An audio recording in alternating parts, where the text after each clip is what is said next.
네, 오늘 말씀은 7월 5일 월요일 본문입니다.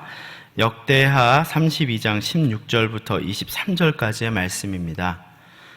7월 5일 월요일 본문입니다. 역대하 32장 16절부터 23절까지의 말씀이고요. 제가 가진 성경으로는 구약 700쪽입니다. 네, 큰순 맑은 셈으로는 32쪽입니다.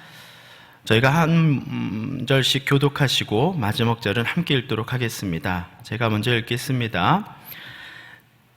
사네립의 신하들도 더욱 여호와 하나님께 그의 종 히스기야를 비방하였으며 사네립이 또 편지를 써 보내어 이스라엘 하나님 여호와를 욕하고 비방하여 이르기를 모든 나라의 신들이 그들의 백성을 내 손에서 구원하여 내지 못한 것 같이 히스기야의 신들도 그의 백성을 내 손에서 구원하여 내지 못하리라 하고 사네립의 신하가 유다 방언으로 크게 소리질러 예루살렘 성 위에 있는 백성을 놀라게 하고 괴롭게 하여 그 성을 점령하려 하였는데 그들이 예루살렘의 하나님을 비방하기를 사람의 손으로 지은 세상 사람들의 신들을 비방하듯 하였더라.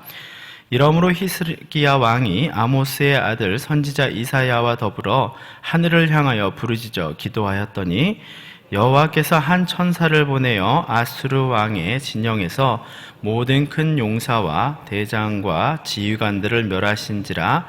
아수르 왕이 낯이 뜨거워 그의 고국으로 돌아갔더니 그의 시내 전에 들어갔을 때에 그의 몸에서 난 자들이 거기서 칼로 죽였더라.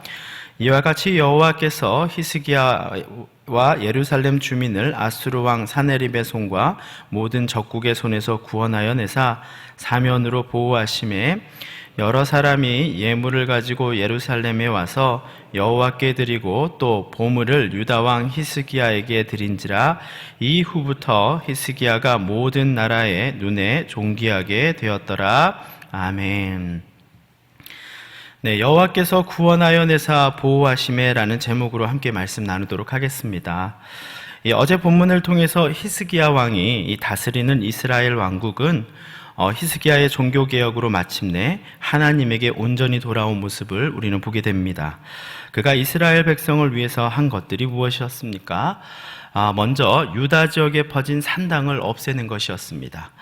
이스라엘 백성들이 예루살렘에 와서 예배를 드리는 것이 힘들고 어렵기에 각 지역에 산당을 만들어 이스라엘 백성들이 쉽게 예배할 수 있도록 하였습니다.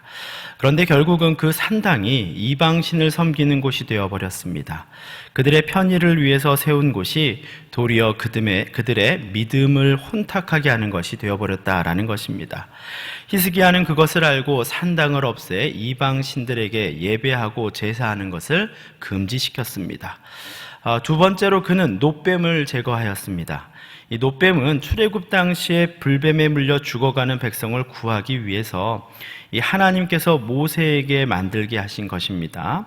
그 놋뱀은 범죄한 이스라엘을 구원하는 도구로 사용되었지만 그 본질은 바로 이스라엘 백성의 죄가 저 놋뱀처럼 달려 있음을 보고 그들의 죄를 깨닫고 하나님의 은혜를 깨닫는 데 사용되어야 했었습니다. 그런데 그들은 놋뱀을 우상처럼 여기고 숭배하였습니다. 구원하신 그 하나님의 은혜에 대한 감사와 감격은 없고 한낱 부적이 되어버린 그 놋뱀의 우상을 히스기야는 부수었다라는 것입니다. 세 번째로 유월절을 회복하였습니다. 어제 본문이죠. 이스라엘 백성들이 하나님의 중대한 사건과 또 중요한 사건과 일이 있을 때마다 이 유월절을 기념하였습니다. 특히나 이 역대기에서는요, 유월절을 지킨다라는 것은 이스라엘 백성들이 하나님 앞에 다시금 돌이켜 회복되어졌다라는 것을 의미합니다. 이 하나님의 은혜로 종에서 자유인으로 또 죽음에서 생명으로 옮겨지는 은혜를 깨닫는 것이 바로 유월절을 지내는 것이었습니다. 유월절을 지키며 그들은 다시금 성전에서 번제와 예배를 드리는 그들의 예배가 회복되었다라는 것입니다. 이렇게 성전과 예배가 회복된 이스라엘 백성들의 삶은 더욱 풍족해졌고 하나님에 대한 은혜가 충만하였으며 심지어 그들이 본문을 본다면요, 어제 본문 이후에 이 1장을 본다면 그런 얘기가 나옵니다. 이 하나님에게 드리는 번제물을 아까워하지 않았다라고 말합니다. 그래서 번제물을 보관할 장소가 없을 정도로 충만히 넘치게 되었다라고 말합니다. 이스라엘은 이처럼 종교적으로나 이 경제적으로 이 풍요로운 상태를 맞이하게 됩니다. 그런데 호사다마, 곧 좋은 일에 굳은 일이 따라온다라는 표현이 있죠. 말처럼 이스라엘 백성들이 하나님 앞에 다시금 믿음으로 바로 서며 예배와 말씀이 세워졌고, 이제는 그들이 하나님의 은혜로만 살겠다고 다짐을 하였지만 이 세상은 그들이 믿음을 지키며 살도록 쉽게 놓아주지 않습니다. 오늘 이스라엘 백성들은 그 믿음의 시험의 자리에 놓여지게 되는 것입니다. 이 본문에서는 이 이스라엘 백성들이 가장 두려워하고 또 무서워하는 이 전쟁과 죽음의 공포를 마주하게 됩니다. 이 당시 가장 이스라엘 백성을 두렵고 떨게 만들었던 이 세상 권력의 중심이었던 그 아수르 제국의 침략을 받게 됩니다. 이 아수르는 당시 전쟁의 신을 믿는 족속이었습니다. 그들이 믿는 신이 바로 전쟁의 신이었던 것이죠. 그리고 자신들을 스스로 전쟁의 신의 아들을 장남이다라고 표현할 정도로 여러 나라에 가서 더욱더 잔인하고 더욱더 포악하게 그 전쟁을 치루었다라는 것입니다. 그렇게 강국이 된 민족이 바로 아수르였습니다. 자신들을 세상에서 가장 힘센 신을 믿고 있으며 그 신이 자신들과 함께하기에 그들은 전쟁에서 지지 않는다라고 생각했습니다. 이처럼 스스로 전쟁의 신의 아들이라 믿는 아수르는요, 유다 각 지역을 방어하던 이 40개의 성읍을 이미 무너뜨리며 오늘 이스라엘 앞에, 이 예루살렘 앞에 도착한 상황인 것입니다. 그들 앞에 40개 성은 종이창처럼 찢기고 무너뜨려지며 모든 것이 황폐화된 상황이었습니다. 이미 북이스라엘이 아수르를 철저하게 멸망시킨 것을 본 남유다의 백성들은 더없이 죽음의 공포와 이 멸망의 두려움을 느꼈을 것입니다. 이스라엘은 그렇게 포위를 당하였습니다. 그리고 먼저 히스기야와 이스라엘 백성들에게 그들은 저주를 퍼부었습니다. 18절에 보면 이런 겁니다. 사네림의 신하가 유다 방언으로 백성을 놀라게 하고 괴롭게 하여 그 성을 점령하려 하였다라고 성경은 기록합니다. 그들은 심지어 하나님마저도 우습게 여겨서 16절과 17절을 보면요, 이렇게 말합니다. 이스라엘 백성과 히스기야 왕 앞에서 여호와 하나님을 욕하고 비방하였다라고 성경이 기록되어 있습니다. 심지어 하나님에 대해서 이야기하기를 뭐라 그래요? 하나님을 비방하기를 사람의 손으로 지은 세상 사람의 신들을 비방하듯 하였다라고 합니다. 그들은 천지의 주권자이신 하나님에 대한 두려움을 잃어버렸고 그러한 것이 없는 자들이었다는 것입니다. 그러면서 심지어 말하길 뭐라고 말합니다.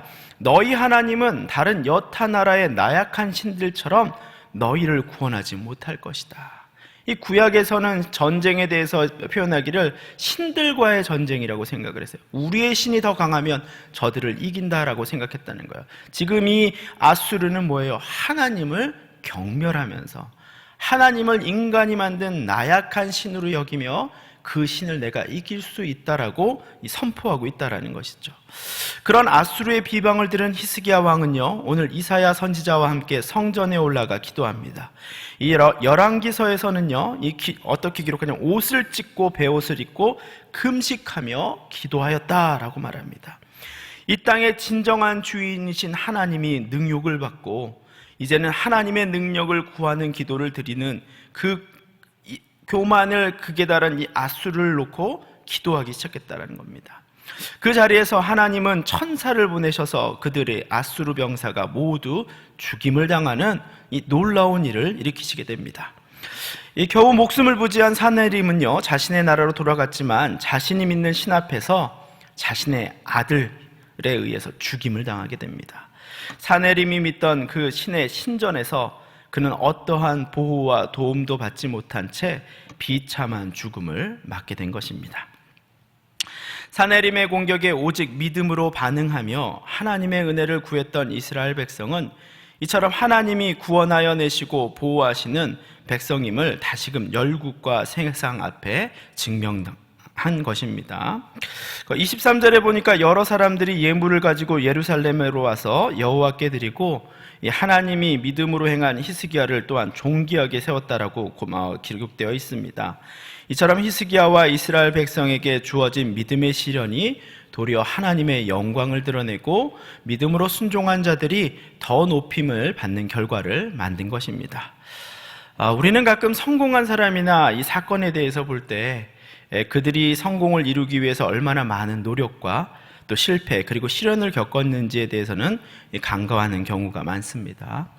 히스기야 왕과 이스라엘 백성이 당대 가장 강력한 아수르 제국이라는 그 나라를 이겨낼 수 있었던 것은 단순히 기도하고 믿었더니 되었더라가 아니라 그들이 하나님을 온전히 믿고 신뢰하는 법을 배워왔기 때문인 것입니다.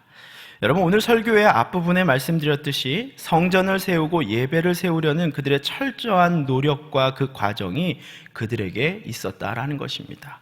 이처럼 성전을 온전히 세우고 예배를 온전히 세우는 자들이 하나님에게 복을 받고 축복을 받는 것이 바로 역대기에서 지속적으로 강조하고 있는 부분입니다. 그들은 유다 각 지역에서 산당을 끊어냈다라고 얘기했죠. 그 말은 그들이 예배를 드리기 위해서는 예루살렘에 와서 예배를 드려야 하는 수고를 감당해야 했다라는 것입니다. 여러분, 최근 코로나로 영상 예배를 드리는 분들이 많습니다.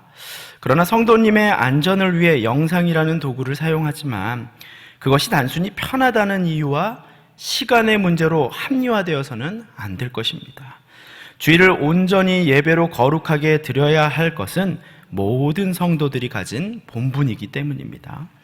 이 산당의 편안함이 결국 이스라엘 백성의 영적 성장과 성숙을 무너뜨리는 결과를 가져왔던 그 위험에 대하여 우리는 잊지 말아야 할 것입니다. 그들은 노뱀을 부수며 그들에게 있는 우상을 벗어버리는 그 믿음의 본질을 회복하려고 노력하였습니다. 여러분, 예배가 나의 구원의 감격과 복음의 본질을 깨닫는 것이 아니라 단지 나의 평안과 축복을 위해 예배를 드린다고 한다면 우린 노뱀만 구하는 믿음밖에 될 수 없는 것입니다. 예배를 통해 우리는 예수님이 오직 나를 위해 저 십자가에 대신 달리셨다라는 그 마음을 기억하고 감사하기를 잊지 말아야 할 것입니다. 이스라엘 백성들은 유월절을 다시 회복하기 위하여 성전을 척결하고 유월절을 회복하였습니다. 종으로 죽어 자신을 구원하신 하나님의 은혜를 기억하며 그들은 서서 신발을 신고요, 허리띠를 띠고 지팡이를 짚고 불에 구워서 쓴나물과 함께 유월절 어린 양 식사를 하며 지냈습니다. 또 무교병 곧 누룩으로 부풀리지 아니한 그 퍽퍽한 빵을 7일간 먹으며 이 세상의 누룩을 버리고 이제는 생명을 주신 하나님만을 위해서 찬양하는 인생을 살려고 하는 것을 실천하게 된 것입니다. 여러분, 결과보다 중요한 것은 과정입니다. 히스기야가 이스라엘 백성들과 함께 하나님에게 돌아오고자 하는 그러한 철저한 노력과 그러한 헌신이 있었기 때문에 오늘 이 엄청난 전쟁을 믿음으로 이겨낼 담대함을 얻을 수 있었다라는 것입니다. 그리고 그러한 거룩한 일에 함께한 이사야와 같은 하나님의 공동체가 그의 주위에 함께 있었습니다. 그렇기 때문에 그들은 함께 기도하며 자신의 힘으로는 이길 수 없었던 강력한 아수르 제국을 이길 수 있었던 것입니다. 오늘도 하나님의 성전 세우기를 포기하지 않고 또 예배를 사모하고 또 거룩한 교회 공동체와 셀을 귀하게 여기며 오늘도 믿음으로 세워져 가며 하나님의 승리하심을 경험하며 살아가는 동산의 귀한 성도님들이 되기를 축복합니다. 아멘.